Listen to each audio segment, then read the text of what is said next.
स्वागत है आपका आज की क्लास में। तो आज जो हमारी डेट जो रहेगी वो डेट हमारी 9 अक्टूबर 2025 ये हमारी डेट हो जाएगी। और थर्सडे थर्सडे हो जाएगा आज। और हम जिस चीज को पढ़ रहे थे वो थी कि क्लास 10th हमने स्टार्ट करी थी। ओके, क्लास जो 10th है वो हमने स्टार्ट करी थी। और क्लास 10th के अंतर्गत हमारा जो चैप्टर जो है उस चैप्टर का नाम है रासायनिक अभिक्रिया एवं समीकरण, यानी ये जो है वो हमारे टॉपिक का हमारे चैप्टर का नाम था। आज जो है इस चैप्टर को कंप्लीट करेंगे। विकृत गंधिता लास्ट टॉपिक रहेगा, उसको पढ़ करके इस चैप्टर को आज फिनिश करेंगे, इसको कंप्लीट करेंगे।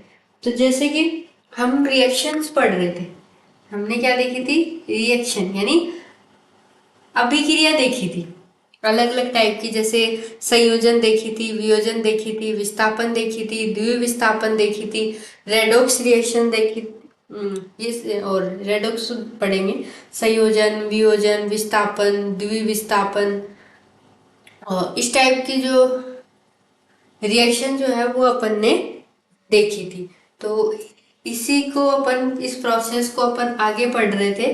और अपन को क्या पढ़ना था? ऑक्सीडेशन पढ़ना था, सेकंड पे रिडक्शन पढ़ना था, आज की बात बता रही हूँ। और थर्ड जो है उस पे अपन को क्या पढ़ना था? रेडॉक्स रिएक्शन यानी रेडॉक्स अभिक्रिया पढ़नी थी, यानी ऑक्सीकरण अभिक्रिया पढ़नी है, अपचयन अभिक्रिया पढ़नी है और रेडॉक्स रिएक्शन अपन को पढ़नी है। तो अपन जो है वो शुरू करते हैं यहाँ से। पहले नंबर पे हम देखेंगे ऑक्सीकरण अभिक्रिया यानी ऑक्सीडेशन रिएक्शन अपन देखेंगे। तो देखो ऑक्सीकरण अभिक्रिया में होता क्या है, तो देखो आराम से आप समझ सकते हो। ये फर्स्ट जो लेटर है ना ओ, इस ओ वर्ड से समझ लो ऑक्सीजन। क्या समझ लो? ऑक्सीजन। यानी ऐसे समझ लो कि ऑक्सीजन का क्या होगा? एडिशन होगा। यानी ऑक्सीजन क्या होगा?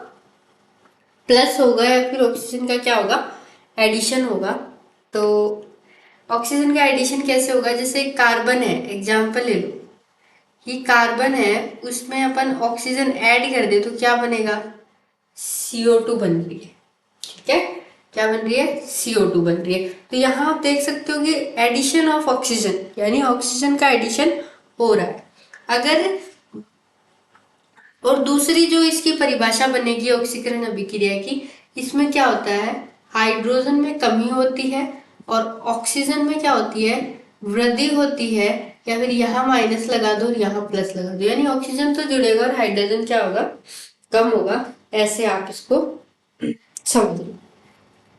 और एग्जांपल देखो, जैसे 2Mg प्लस O2 है, तो अगर मैं इसका एडिशन करूँ तो क्या बनेगा? 2MgO यानी मैग्नीशियम ऑक्साइड बनेगा। तो आपको ये चीज क्लियर है कि ऑक्सीजन का ऐड हो रहा है, यानी addition of oxygen is called oxidation reaction. ठीक है। और दूसरी परिभाषा क्या बनेगी? हाइड्रोजन में कमी, यानी ऐसी अभिक्रियाएं जिनमें ऑक्सीजन का संयोग होता है या ऑक्सीजन का जुड़ना होता है या फिर ऑक्सीजन में वृद्धि होती है, ऐसी अभिक्रियाएं क्या कहलाती है? ऑक्सीकरण अभिक्रिया कहलाती है। और जो रिडक्शन जो रिएक्शन है वो जस्ट ऑक्सीडेशन रिएक्शन के विपरीत है या फिर जस्ट उल्टा है। उल्टा कैसे है?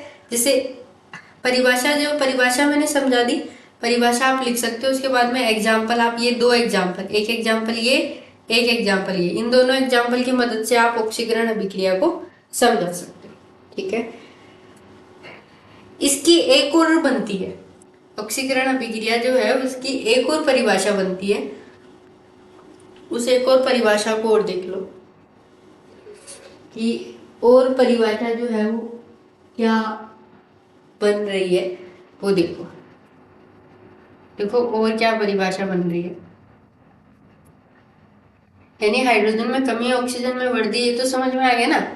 और क्या बन रहा है देखो, और जो बन रहा है यानी इनमें क्या होगा कि इलेक्ट्रॉन का क्या होगा, निष्कासन होगा, यानी इलेक्ट्रॉन जो है इसमें बाहर निकलेंगे।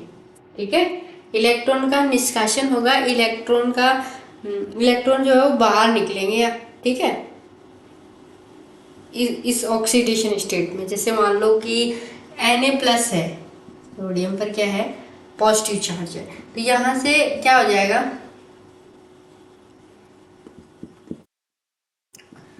Na और इलेक्ट्रॉन क्या निकलेंगे,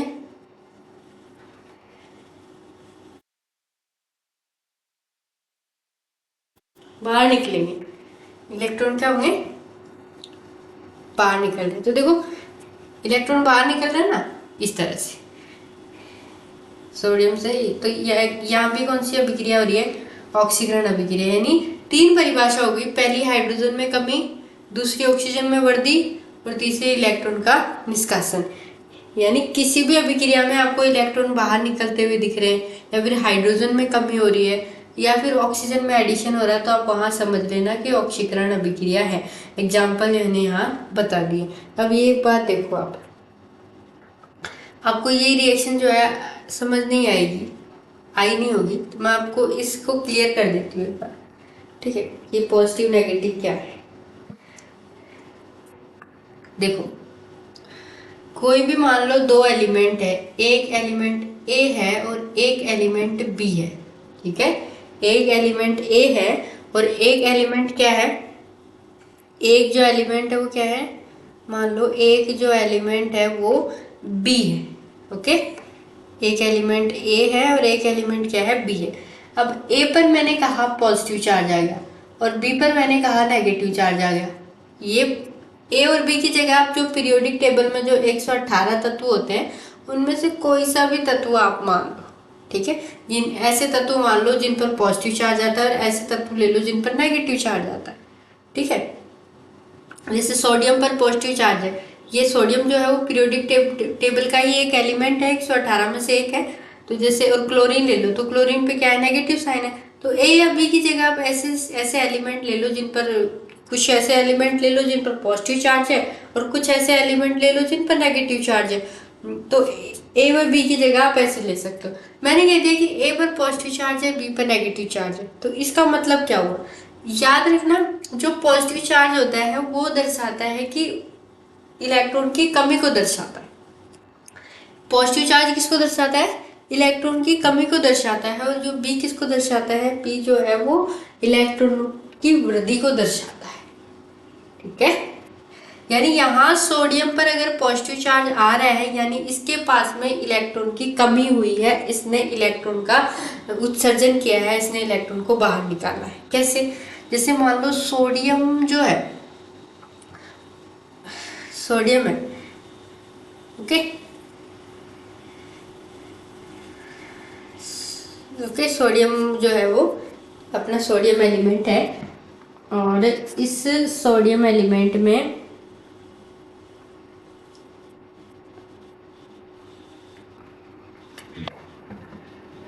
ठीक है, ये अपना सोडियम एलिमेंट हो गया। अगर आप इस पर पॉजिटिव चार्ज हो रहे, मान लो Na+2 ऐसे मान लो, Na+2 है और क्लोरीन -1 है। ठीक है, Na+2 है और क्लोरीन -1 है। इसका मतलब क्या हुआ कि सोडियम ने 2 इलेक्ट्रॉन का उत्सर्जन किया है और क्लोरीन ने 1 इलेक्ट्रॉन ग्रहण किया है। ठीक है, ऐसे आप समझ लो इसको।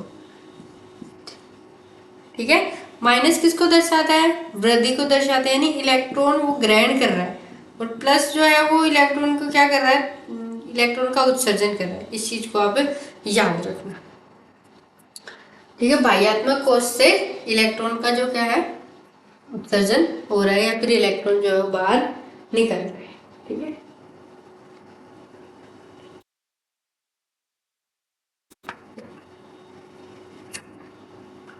और अगर मैं आपको क्लियर करूँ तो जैसे और चीजें जो है मैं आपको क्लियर करती हूँ एक बार। जैसे मान लो कि सोडियम है, इसका जो परमाणु क्रमांक होता है वो 11 होता है, ठीक है, सोडियम का।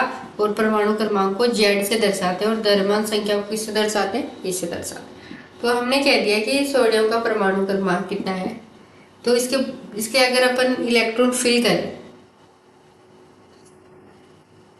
कैसे फिल करेंगे, तो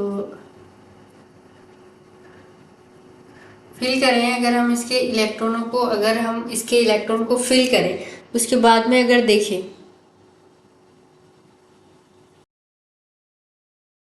ओके, जैसे अगर हम जो है वो सोडियम जो है उस सोडियम को बाहर उसके भरे इसके बाहर में कोष को, यानी सोडियम के पहले कोष में कितने इलेक्ट्रॉन हुए, दो, दूसरे में कितने हुए, आठ, और तीसरे में कितने हुए।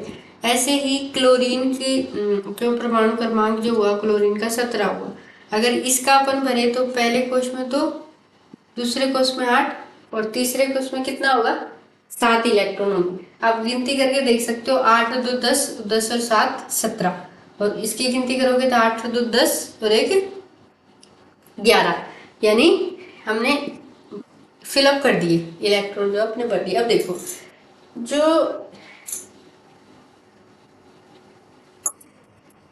अष्टक नियम चलता है, अष्टक नियम क्या कहता है कि मतलब कितने होने चाहिए बाह्य कोश में इलेक्ट्रॉन, मतलब 8 जो है इलेक्ट्रॉन होने चाहिए, उसका जो अष्टक जो है वो पूर्ण होना चाहिए। तो सोडियम जो है वो अपना स्थायित्व बनाने के लिए जो अष्टक नियम जो है उसको पूरा करने के लिए क्या करेगा, ये जो लास्ट का जो ये जो लास्ट का जो है उस लास्ट से क्या कर देगा, एक इलेक्ट्रॉन निकाल देगा। ये जो लास्ट वाला जो है इसको निकाल देगा, तो इस पर क्या जाएगा, पॉजिटिव चार्ज आ जाएगा। और ये जो क्लोरीन है इसके बाद में उसमें 8 इलेक्ट्रॉन होने चाहिए, तो क्लोरीन क्या कर लेगा, इस एक इलेक्ट्रॉन को ग्रहण कर लेगा, तो क्लोरीन पे क्या आ जाएगा, -1 आ जाएगा। तो इस तरह से सोडियम पर पॉजिटिव चार्ज आया, क्लोरीन पर, यानी इससे तो एक इलेक्ट्रॉन निकला तो यहाँ पर क्या आ गया, पॉजिटिव चार्ज आ गया। और क्लोरीन ने जो है वो एक इलेक्ट्रॉन ग्रहण किया जिसके कारण यहाँ क्या हो गया, माइनस चार्ज आ गया। तो अब आपको प्लस माइनस का खेल समझ में आ गया होगा कि इस तरह से यहाँ से इलेक्ट्रॉन एक एक इलेक्ट्रॉन निकला। और तो अब क्या हो गया, इस सोडियम वाले केस में तो क्या हो गया, सोडियम वाले केस में तो 2 8 हो गया, और इस वाले केस में क्या हो गया, 2 8 8 हो गया, यानी अब दोनों का अष्टक पूर्ण हो गया, यानी 8 8 इलेक्ट्रॉन। तो इस तरह से जो है ये पूरी प्रोसेस चलती है, इस तरह से पॉजिटिव चार्ज आता है, इस तरह से नेगेटिव चार्ज आता है। तो अपन ने ऑक्सीकरण अभिक्रिया में देखा था ना, Na पे पॉजिटिव चार्ज आ रहा है,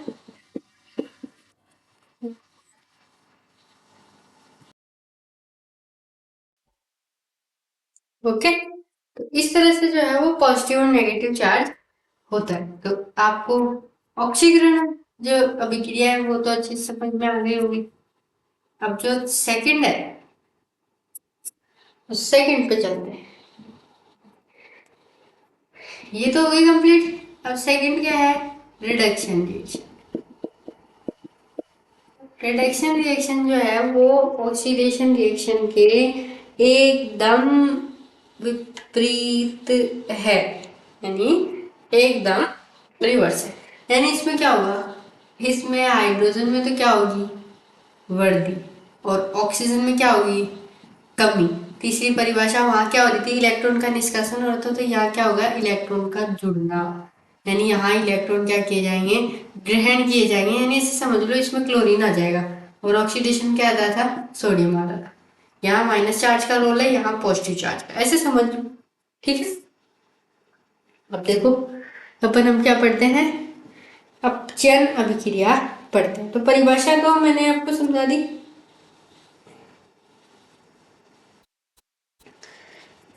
परिभाषा तो मैंने आपको समझा दी। अब उदाहरण देखो,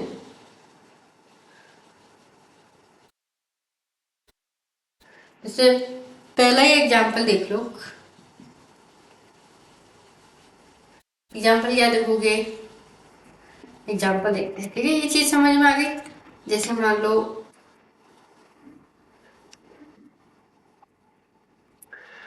ट्वाइस MgO है, तो twice Mg plus O2, oxygen बाहर निकल रहा है ना, तो ये रिडक्शन रिएक्शन हो गई। ट्वाइस H2O, तो ट्वाइस H2O करोगे तो कैसे हो जाएगा, twice H2 plus O2, twice H2 plus O2। अब है H2 plus I2, H2 plus I2। एक बार में समझ आती हूँ आपको, ये चीज समझ में आ गई। ऑक्सीजन का वियोग समझ लो कैसे हो रहा है, यानी ऑक्सीजन जो है बाहर निकल रहा है, जैसे ऑक्सीजन के तौर पे इस तरह से ऑक्सीजन क्या हो रहा है, बाहर निकल रहा है, तो ये तो समझ में आ गया। दूसरा है हाइड्रोजन का जुड़ना या हाइड्रोजन में वृद्धि, वो कैसे हो रही है, जैसे H2 प्लस I2 है, H2 प्लस I2 है, H2 प्लस I2 मिलकर के क्या बनाएंगे, ट्वाइस HI बनाएंगे, यानी ये इस तरह से हाइड्रोजन का जुड़ना हो गया। जो है सोडियम, जो है सोडियम ने क्या किया, इलेक्ट्रॉन ग्रहण किए और क्या बन गया, सोडियम पॉजिटिव बन गया, ठीक है, समझ गए। तो ट्वाइस MgO2, ट्वाइस MgO, और ये हाइड्रोजन का जुड़ना, ऑक्सीजन का अलग होना, इलेक्ट्रॉन का जुड़ना, विपरीत चल रहे हैं ना चीजें इस तरह से। और ये लास्ट वाली रिएक्शन है, इसमें ऑक्सीकरण और अपचयन दोनों साथ होता है, यानी इलेक्ट्रॉन का जुड़ना और इलेक्ट्रॉन का हटना, दोनों प्रोसेस क्या होते हैं इसमें, साथ साथ होते हैं, ठीक है।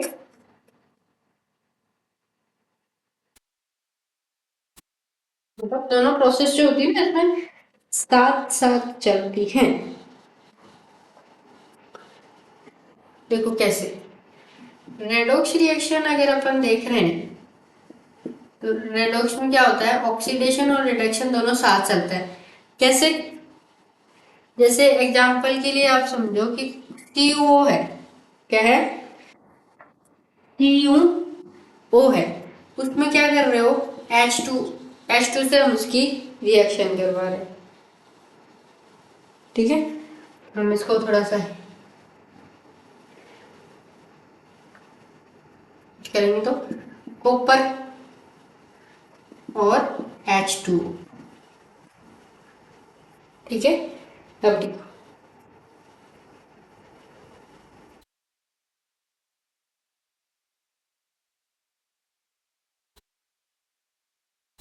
यहाँ तो देखो क्या हो रहा है, ऑक्सीजन का जुड़ाव हो रहा है, ऑक्सीजन जुड़ रहा है, और यहाँ क्या हो रहा है, अपचयन हो रहा है, यहाँ क्या हो रहा है, अपचयन हो रहा है। तो देखो दोनों रिएक्शन आप सब साथ में, और ये और समझ लो, आप एग्जांपल समझ लो, ठीक है। तो ये रेडॉक्स रिएक्शन का एग्जांपल और समझ लो, C+O2 है, क्या बन गया, CO2। इस रिएक्शन को आप क्या बोलोगे, ऑक्सीडेशन रिएक्शन बोलोगे। हम यहाँ से ऑक्सीजन को बाहर निकाल दो, क्या बनेगा, कार्बन मोनोऑक्साइड बनेगी, यानी यहाँ क्या हो गई, ऑक्सीजन की कमी हो गई। तो इस तरह से भी ऑक्सीकरण अपचयन हो रहा है। यहाँ देखो, इसमें ऑक्सीजन का एडिशन हो रहा है, यानी ऑक्सीकरण हो रहा है, और यहाँ अपचयन वाली जो रिएक्शन है उसमें आप, उसमें वो वाली प्रोसेस हो रही है भाई, ऑक्सीजन का हटना, ऑक्सीजन का हटना, या फिर वो इलेक्ट्रॉन का, इलेक्ट्रॉन का जुड़ना, ठीक है, इलेक्ट्रॉन का जुड़ना या फिर ऑक्सीजन का हटना। तो इस तरह से जिन रिएक्शन में ऑक्सीकरण और अपचयन दोनों साथ होगा वो रेडॉक्स रिएक्शन होगी। जिन रिएक्शन में इलेक्ट्रॉन का जुड़ाव होगा वो रिएक्शन कौन सी होगी, रिडक्शन रिएक्शन या फिर अपचयन अभिक्रिया। और जिसमें इलेक्ट्रॉन की कमी होगी, इलेक्ट्रॉन बाहर निकलेंगे, वो क्या कहलाएगी, ऑक्सीकरण अभिक्रिया कहलाएगी, ठीक है। अब आप अंतर कर सकते हो आराम से तीनों रिएक्शंस में। एक क्वेश्चन आपसे पूछा जा सकता है कि ऑक्सीकरण अभिक्रिया, ऑक्सीकरण अभिक्रिया और अपचयन अभिक्रिया में अंतर बताओ। ऐसा क्वेश्चन आपसे पूछ लिया, मान लो कि ऑक्सीकरण अभिक्रिया और अपचयन अभिक्रिया में बताओ, तो कैसे बताओगे? सिंपल सी बात है, इसमें ऑक्सीजन का क्या होता है? जुड़ाव। और इसमें ऑक्सीजन का क्या होता है? हटना। इसमें हाइड्रोजन का क्या होता है? कमी। और इसमें हाइड्रोजन में क्या होती है? वृद्धि। इसमें इलेक्ट्रॉन क्या क्या होती है? कमी, या फिर इलेक्ट्रॉन बाहर निकलते हैं। और इसमें इलेक्ट्रॉन में क्या होती है? वृद्धि। ठीक है, एग्जाम्पल समझा देना, दोनों के एग्जाम्पल समझा सकते हो। ठीक है, ठीक है। और लिख सकते हो कि धन तत्वों में क्या होती है? इसमें कमी होती है, और इसमें धन तत्वों में क्या होती है? वृद्धि होती है। इसे समझा सकते हो और एग्जाम्पल समझा सकते हो। ठीक है, और रेडॉक्स रिएक्शन कौन सी होगी? जिनमें ऑक्सीकरण और अपचयन दोनों साथ साथ होंगे, वो कौन सी होगी? रेडॉक्स रिएक्शन होगी। एग्जाम्पल वगैरह जो है वो मैंने आपको बता दी। ठीक है, तो ये जो है वो हमारी तीनों रिएक्शन जो है वो कंप्लीट होती है, ऑक्सीकरण, अपचयन and just redox reaction. Okay, और एग्जाम्पल वगैरह आप देख लेना, इनके बुक में मिल जाएंगे, समझा दिया मैंने। आगे अगर क्वेश्चन आएंगे ना इनके, क्वेश्चन कर लेंगे। ठीक है, चैप्टर पूरा करना है। अब जो टॉपिक अपन पढ़ेंगे वो कौन सा पढ़ेंगे? संक्षारण पढ़ेंगे, यानी अब थ्योरी आ गई है, रिएक्शन पूरी हो गई।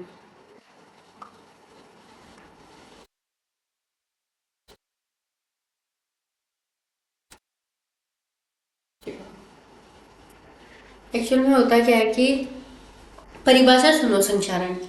संक्षारण जो है उसकी परिभाषा सुन लो कि जो मेटल है, मेटल यानी धातु जो है, धातु का वायुमंडल में नमी, आर्द्रता या जलवायु परिवर्तन के कारण जो विभिन्न गैसों से जो रिएक्शन होती है, या जो विभिन्न गैसों से क्रिया होती है, जिसके कारण वो धातु क्या हो जाती है? संक्षारित हो जाती है। इस क्रिया को क्या कहते हैं? संक्षारण कहते हैं। फिर से सुन लो कि जो मेटल जो है वो धातु जो है उसका वायुमंडल में नमी, आर्द्रता या जलवायु परिवर्तन के कारण विभिन्न गैसों से क्रिया करके क्या जाती है?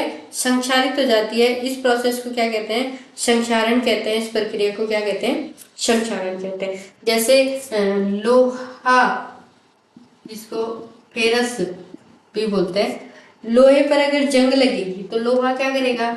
वायु से और जल से क्या करेगा? रिएक्शन करेगा, जिसके कारण लोहे पर क्या हो जाएगी? जंग लग जाएगी। ठीक है, तो लोहा क्या है? धातु है, मेटल है। तो धातु ने क्या करी? वायु से, जल से, यानी नमी, आर्द्रता और जलवायु परिवर्तन हुआ, जिसके कारण धातु की क्या हुई? विभिन्न गैसों से क्रिया हुई, जिसके कारण धातु क्या होगी? संक्षारित होगी, यानी लोहे पर क्या हो गई? जंग लग गई। तो इस तरह से ये प्रोसेस किसकी है? संक्षारण की प्रोसेस है। कैसे रिएक्शन? इसकी रिएक्शन लिखो, Fe,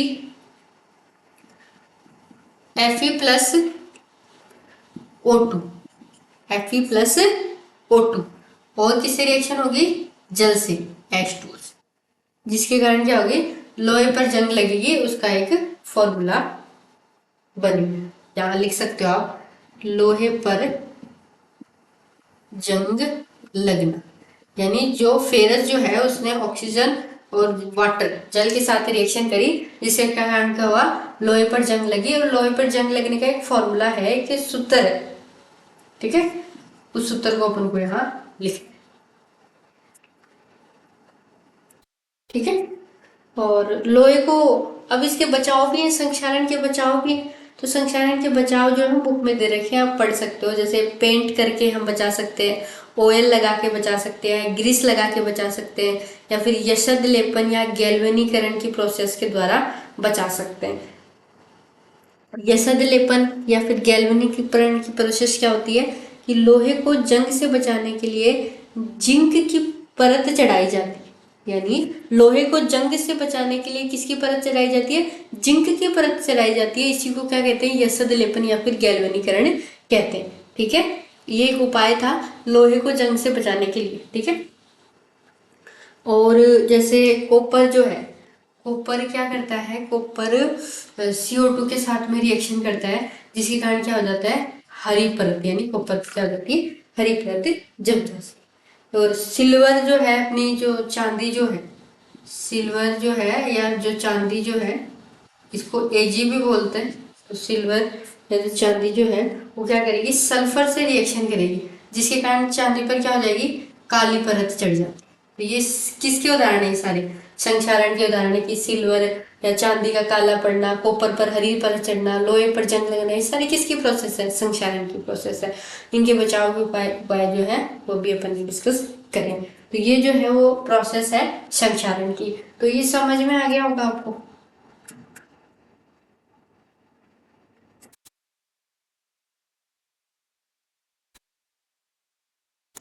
ठीक है, अब जो है वो लास्ट टॉपिक बच रहा है संक्षारण के बाद में, क्या है, विकृत गंधिता। विकृत गंधिता, देखो इसकी परिभाषा देखते हैं पहले। वसायुक्त या फिर तेलीय जो खाद्य सामग्री होती है, कौन सी, वसायुक्त या फिर जो तेलीय खाद्य सामग्री है वो किससे रिएक्शन करेंगी, ऑक्सीजन से रिएक्शन करेंगी, जिसके कारण क्या हो जाती है, वो उपचयित हो जाती है, जिसके कारण उनमें गंध व स्वाद में परिवर्तन हो जाता है। इसे क्या कहते हैं, विकृत गंधिता कहते हैं। जैसे ठीक है, क्या ऐसे खाद्य पदार्थ जिनमें ऑयल है या फिर वसा है या फिर वसा युक्त या जो तेलीय खाद्य सामग्री युक्त, तेलीय जो खाद्य सामग्री है या फिर जो वसा युक्त जो खाद्य सामग्री है वो क्या करती है, ऑक्सीजन से रिएक्ट करती है। ऑक्सीजन से रिएक्ट करने के कारण क्या हो जाती है, उपचयित हो जाती है, जिसके कारण उनके गंध में और स्वाद में परिवर्तन हो जाता है। इसको क्या कहते हैं, विकृत गंधिता कहते हैं। आप परिभाषा जो है वो लिख सकते हो। एग्जाम्पल कौन से है, जैसे अचार पर फफूंद आना, चिप्स की थैलियों में नाइट्रोजन गैस भरना। ठीक है,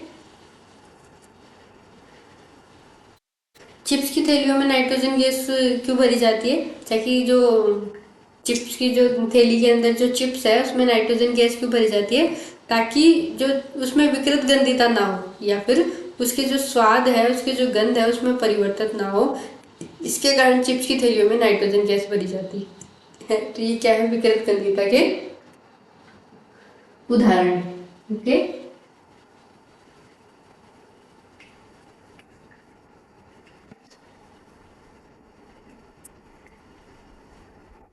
यानी क्या करते हैं, प्रति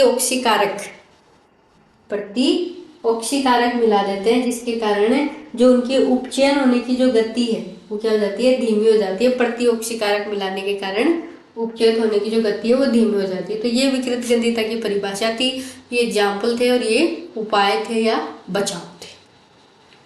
चिप्स की थैली मान लो खराब हो गई तो, यानी चिप्स जो है वो अपन ने लंबे समय तक रख दी तो उसका गंध और टेस्ट जो है वो बदल जाएगा। क्यों, क्योंकि उसमें विकृत गंधिता होगी।